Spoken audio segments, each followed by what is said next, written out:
this is Mrs. Price. I just wanted to send you guys a quick video and explain this anchor chart, and then the next video that I'm going to send, I'm going to work through a few problems to help you guys out. So I took a picture and sent this to you today, and it's really pretty simple this week. You'll notice that you're going to be adding and subtracting fractions on the math portion of the packet. And I wanted to explain to you guys, it's super simple math.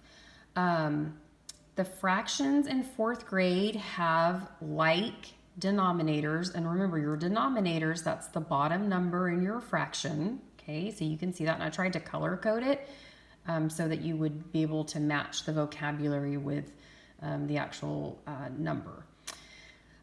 But when you add fractions with like denominators, which means they're just the same number, you're only adding the numerator, right? So you're just coming over here, you're sticking that same denominator in, and then you're adding your numerators. So 4 plus 0, 4, and then 1 plus 3 is 4. Super, super simple. It's the same thing with subtracting.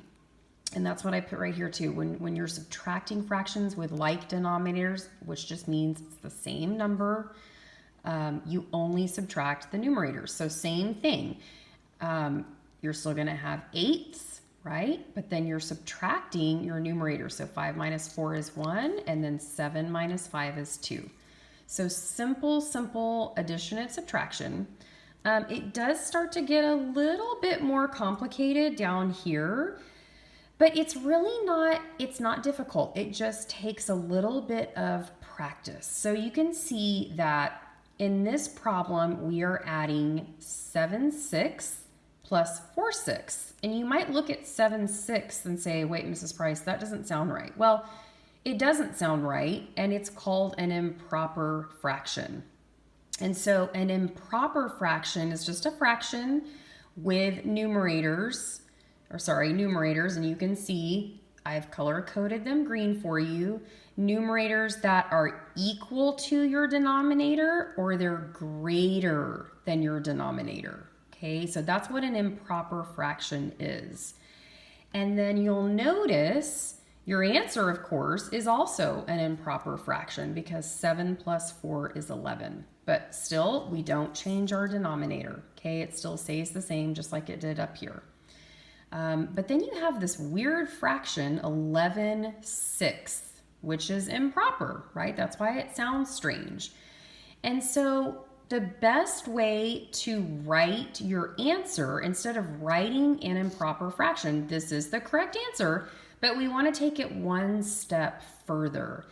And the way that we do that is we write a mixed number, right? Because you can see a whole number and then a fraction.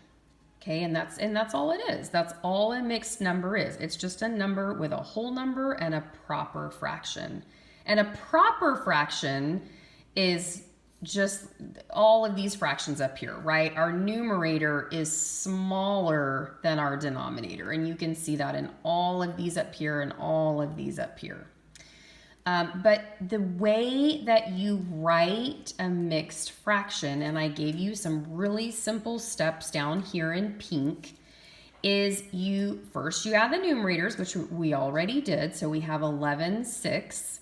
Then the second step is to decompose the improper fraction using a number bond. And right, we've been using number bonds, oh my goodness, for years, right? And we've used them with multiplication, for addition, for subtraction.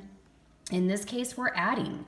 So the number bond is going to be this fraction plus this fraction equals this fraction, right? So it's very similar to this up here, simple addition.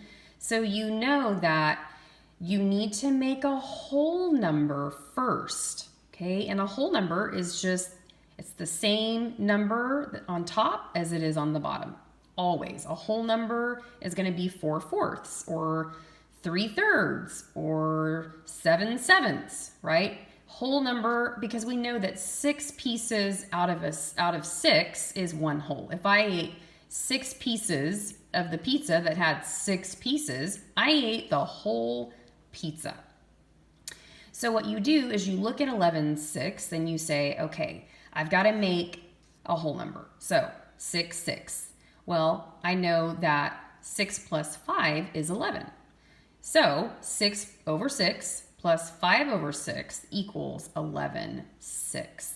And if you need more help with this, I'm going to create another video just with improper fractions.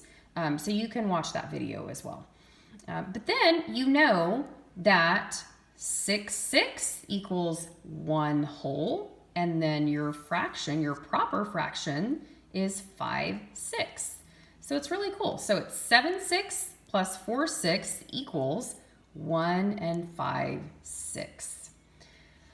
I hope that made sense. I'm going to move on to a video just for improper fractions, and then I'm going to create another video walking through just a few of the problems on lesson 16. Have a great day. Bye.